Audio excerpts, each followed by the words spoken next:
Hello everyone, in this video we're going to look at digital signatures with Python. Now I've got Langchain, OpenAI, Python and some coins on the screen. There's a reason for that. Gradually we're going to be linking all of these things together. Digital signatures first, we will then progress to looking at Macaroons. If you've not heard of Macaroons, they may be more important in the future. We're also going to be looking at doing payment over L402, particularly if you're developing something with Langchain and you will want to recoup your money if you've got a public-facing application. So, why is this important? Well, historically, people have been paying with MasterCard, Visa, whatever for online payments, etc. The commission costs 3%. Yeah, boomers. So the Lightning Network, which don't like Bitcoin, that's not a problem. The Lightning Network runs transparently on top of that, and what it does is it facilitates very, very low commission costs, such as 0.0029%, which is absolutely tiny. What we'll look at first is digital signatures, because that will then lead on to Macaroons, which work with L402, which work with payments for your Langchain project, which will be built with OpenAI, possibly. So before we get into all of that, let's look at digital signature. So before we get too deep into it, what is a digital signature? Digital signature is basically a one-way hash or a message digest of the original data that was encrypted with the signer's private key. To validate the data's integrity, the recipient first uses the signer's public key to decrypt the digital signature. That's actually quite dry and it's not really that easy to understand. So let's actually look at a real example. This was one of the first videos I watched which really made it understandable. You've got a digital document, you hash it, you encrypt the hash, then you send, so the encrypted hash is the signature. You then send the signature along with the document to the other person, and then they can hash the original document and then they can compare it to the hash that you sent them. So what I'm about to show you is some code based upon this, which just kind of demonstrates digital signatures. I'll show you the Python code, and then that'll allow you to obviously make progress and go off and understand Macaroons in the future with regard to L402 payments, etc. Okay, so this is the Streamlit front end to my Python code, which creates the keys and does the signing. So as you can see on the left, the digital signature is basically one-way hash of the original data encrypted with the signer's private key.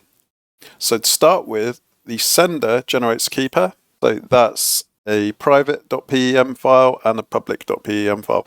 The sender keeps the private key private. The recipient is allowed to have a copy of the public key. So step 2, we're going to take a file, secret stuff. Imagine that's being attached to an email. So what we've done is we've taken a big file, we've hashed it. By hashing it, we then get a hash, which is a standard small size, which we can then create a signature of. You don't want to be creating a signature of a huge file. So you hash it first, and then you create the signature based on the hash. So the private key and the hash create the signature, and thus create the signature. So if anything changes in that private key or changes in the original file, then the hash would be different, which would then make the signature different. Recipient verifies a signature. So when the recipient gets the file, which we're just going to simulate here, so the recipient ends up with the same file, and they've also got the signature. So the signature has been sent to them, and then they verify it. And it's not valid, it may have been tampered with. And why is that? That's because I pasted in the hash. So let's start again. Generate the key pair. Attach the file. So the file's been attached, we get the hash, so then we create the signature based on the hash.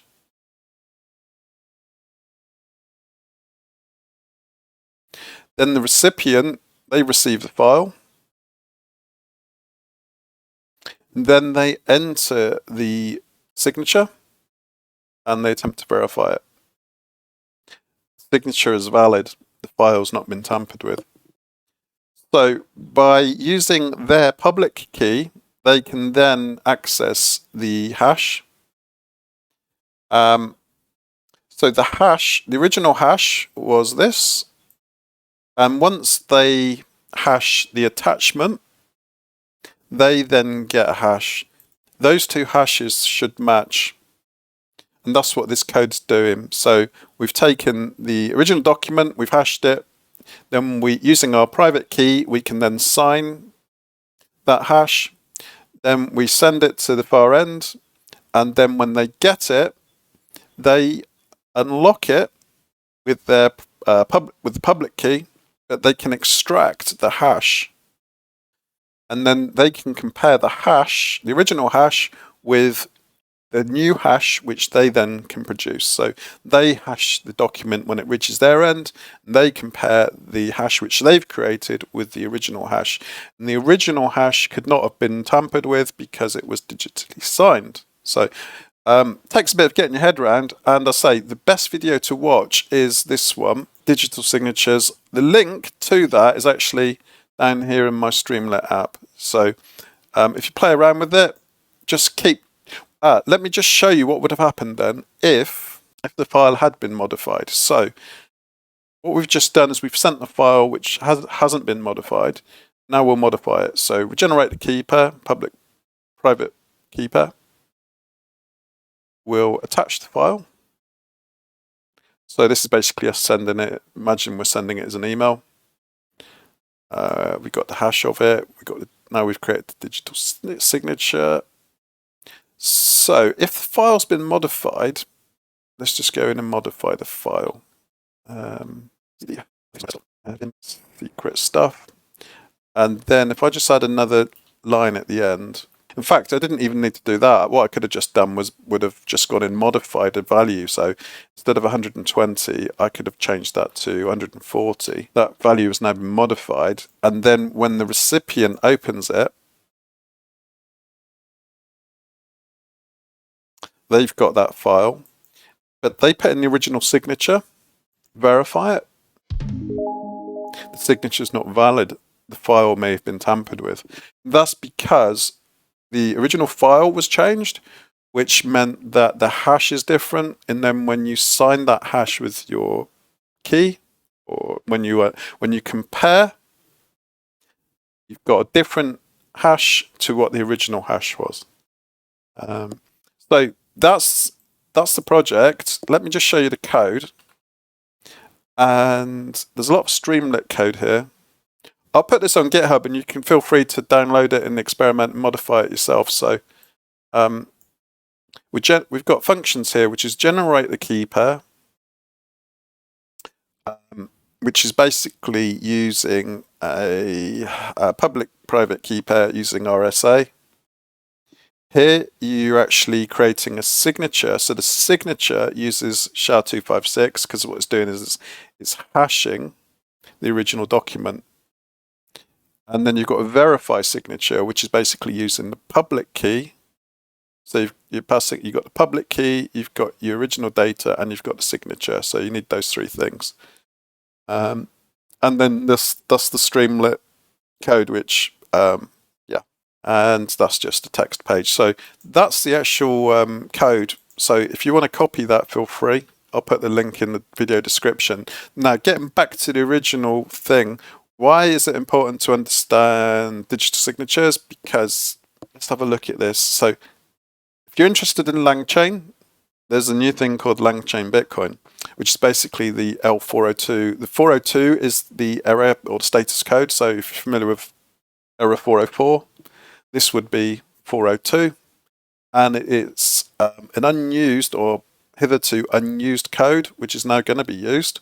It's going to be used with Langchain and Bitcoin, basically to send micropayments apps so that it can reimburse people. If you're running an app and it's linked to OpenAI, it's going to be costing you money. So if you expose your app to the internet, you're going to want to recoup some of the charges. This is new to me. I've not really got my head around it. Maybe I never will. I don't know.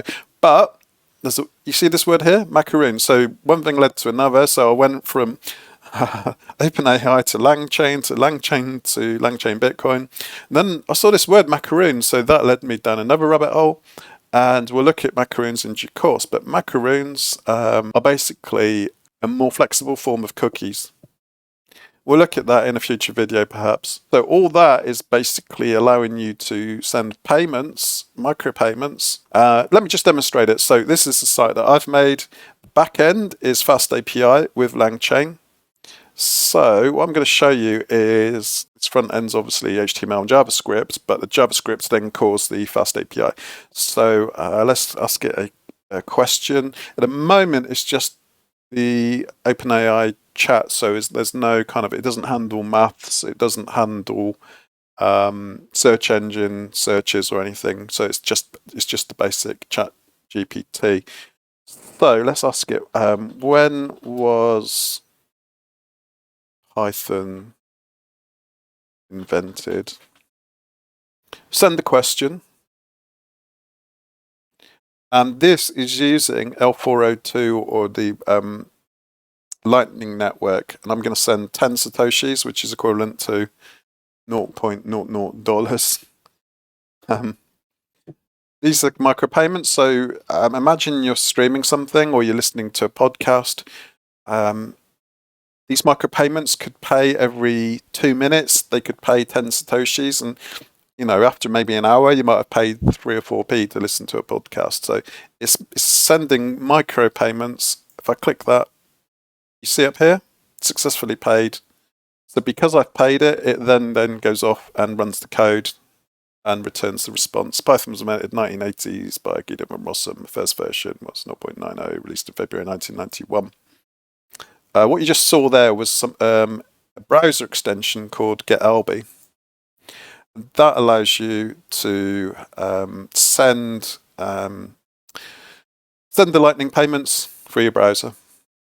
I'll leave that there. So basically what I'll put in the description is the link to this. So best thing to do is have a play around with it, try and get your head around the digital signatures.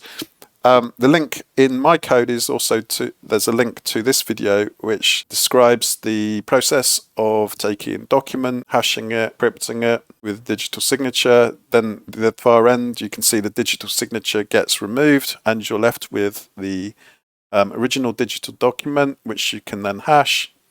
And once you've hashed it, you can then compare it to the hashed version that you received once you'd stripped off the digital signature.